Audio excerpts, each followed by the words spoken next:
implementation of parametric sub-bottom profiler in submerged harbour in Buk Bay, Poland, by Mateuz Popek. Mr. Popek, do you hear us? Ah, you are here actually. Welcome to the conference. You have the word.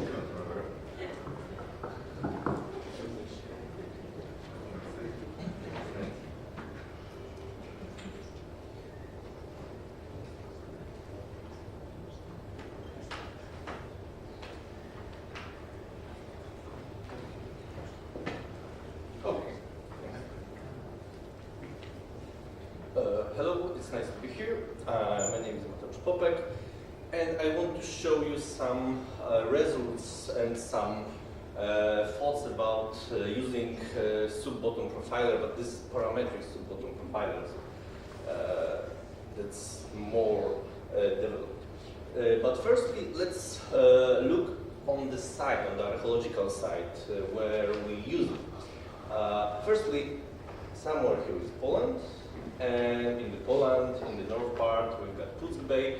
It's a very shallow bay, and I'm quite sure that it's not very interesting here in Greece because it's from medieval times. But the important part is what we know about this site and what changed after implementation of this technology. So we've got three phases of the settlement in this site.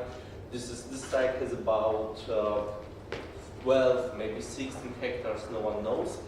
And we've got quite good multi-beam echo sounding survey, very good archaeological documentation of the piles from 90s and 80s.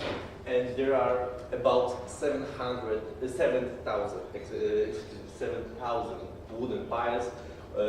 My colleagues found 5 shipwrecks, 1 logboat. Also, there is a prehistoric settlement, as we know, and the archaeologists made their excavations there for about a very long time, because since 1979 until 2018, and we still want to get back to this site because we know quite a lot of this site, but there are a lot of question marks, really a lot of question marks, because we know there's one harbour from 9th to 10th century.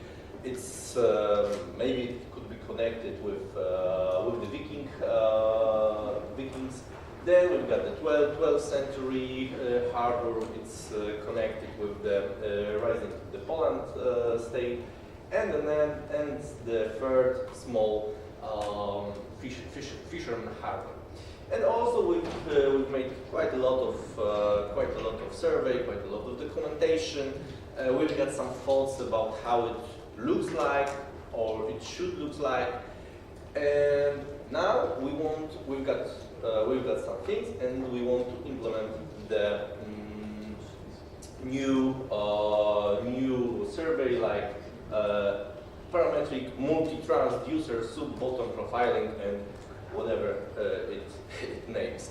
But the company of Innomar helps us very much, because it was 2018 or 2019, and we want to survey very giant area, because 0.13 kilometers, so it's 13 hectares of the area, so it's quite big area. And we've got grid, which is 12.5 centimeters on 12.5 centimeters. So it's not like the resolution in multi-beam echo sounder, but it's still quite good resolution. And we of course expect some 3D objects, because everyone wants to expect the 3D objects from multi-beam echo sounder, parametric multi-beam echo sounder. And here we've got the map. How big area we cover, so it's quite a lot. The first thing we saw were the piles. Of course, we quite know we know a lot of where the piles are, but As we see, this is the multi-beam echo sounder survey, and we have to focus very much to find any piles. Here we've got some visualization, 3D visualization, because it's not a 3D model based on the multi-beam echo sounding, but on the parametric sub-bottom profiler. These piles are like lightning spots, so these were helpful to find any archaeological wooden object, because this wooden object, but vertical wooden objects are seen very well. And the second thing we saw, is shipwreck in situ. And to be honest, we will never find it if we didn't know where exactly it is, because during the analyzing of this huge amount of images, I saw the ship looks like spot of whatever it is.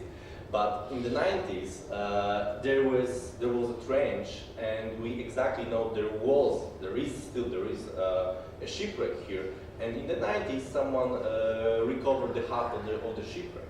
So the main thing in this project is to learn how archaeological object looks like on the parametric sub-bottom profiler. And as we see, this shipwreck doesn't look like shipwreck. But if we go further, we realize that this shipwreck lays in some kind of harbour basin. We can call it harbour basin. And we made some excavation there, and it's really a harbour basin. And the really surprising thing was when, after a few hours, it was quite late, I saw the rectangle shapes on these images, and these rectangle shapes were in the line. So I checked the old archival documentation, and I realized there were archaeological trenches there, exactly looks like, and exactly in this place. So I check it many of times, and we find the aerial photo, and we go reference this photo. So on parametric sub-bottom profiler, we saw the old trenches filled with new sediments, and it looks like that.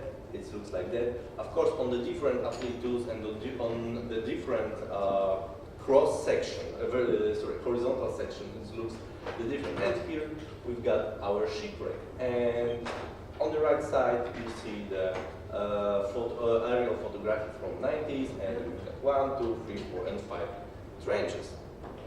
And one more thing we saw on our survey, multi-beam parametric sub-bottom profiler survey. Well, we also see the paleo channel of the local river, and that's more or less what we are sure we've got, because we saw many of kind of objects like what is that thing or what is that thing. We don't. It's impossible to check all these things, but we've got some highlights, some pros and cons. Firstly, it is really good to find non-ferromagnetic objects in the sediment, like big wooden objects, like vertical wooden objects. And of course, it is on the one hand, it is pros because we've got horizontal image. And every 5 centimeters, we've got cutting every 5 centimeters, and it's okay. But on the other hand, it's huge amount of that. Let's see, we've got 120 images, and every image covers a area of 13 hectares. It's impossible for one man to see what's there, because after 1 hour and after few hours of watching these images, you see everything or nothing. You can see shipwrecks everywhere or nowhere. And of course, possibility of 3D imaging, but it's not what we expect. For sure, it's not 3D imaging what underwater archaeologists expect. And one more time, better visibility of wooden objects, but objects which are on the surface, on the bottom of the lake or the bay. And when we made this the survey, there was no dedicated software. We used some medical software, as I know, Innomar developed 2 years ago, probably developed the software which is dedicated to this survey.